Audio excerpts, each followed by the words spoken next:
নমস্কার, Kolkata TV digital আপনাদের স্বাগত। আমি রমিত বন্দ্যোপাধ্যায়।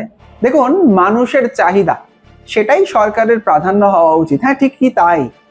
কেন এসব কথাবার্তা বলছি, তাই না? খেলা হবে দিবস মনে আছে?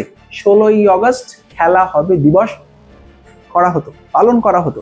তবে নতুন সরকার, বিজেপি সরকার, নতুন স্বাস্থ্যমন্ত্রী, নতুন মুখ্যমন্ত্রী, তারা ঘোষণা করেছেন এই 16ই আগস্ট আর খেলা হবে দিবস নয়।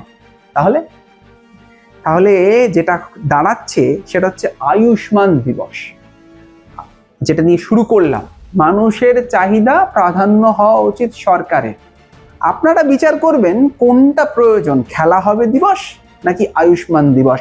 তা এই আয়ুষ্মান দিবসের পাশাপাশি বলে রাখি, 27শে জুলাই অর্থাৎ গত সোমবার মুখ্যমন্ত্রী শ্রী শুভেন্দু অধিকারী তিনি কিন্তু মুখ্যমন্ত্রী স্বাস্থ্য বীমা যোজনা তার ঘোষণা করেন, তার বিজ্ঞপ্তি করেছেন। ইতিমধ্যেই কিভাবে কারা পাবেন সেই নিয়েও একটা বিস্তারিত আমরা জানানোর চেষ্টা করেছি, চোখ রাখবেন। তার সাথে সাথে বলে রাখি, এই যে কেন্দ্রীয় প্রকল্প অর্থাৎ আয়ুষ্মান, এই বীমা কারা পাবেন কিভাবে, সেই নিয়ে আমরা নানান কথা বলছি। এবং তার মধ্যে জানিয়ে রাখি, প্রায় 40 লক্ষ প্রবীণ নাগরিক তারা কিন্তু ওই কেন্দ্রীয় প্রকল্প অর্থাৎ আয়ুষ্মান ভারত তাতে কিন্তু যুক্ত হবেন।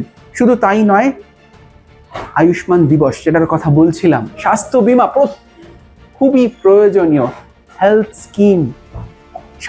আমাদের স্বাস্থ্যটা না খুব দরকার, ভালো থাকার জন্য দরকার। কেন্দ্র সরকার, রাজ্য সরকার মিলিত প্রয়াসে তার মেলবন্ধনে কিন্তু চেষ্টা করা উচিত সমস্ত মানুষ যাতে সেই পরিষেবাটা পায়। আর ঠিক এই আয়ুষ্মান দিবসে বিলি করা হবে ওই আয়ুষ্মান কার্ড। সঙ্গে থাকুন, রাত দিন 7 দিন। রিপোর্ট রমেশ বন্দ্যোপাধ্যায়।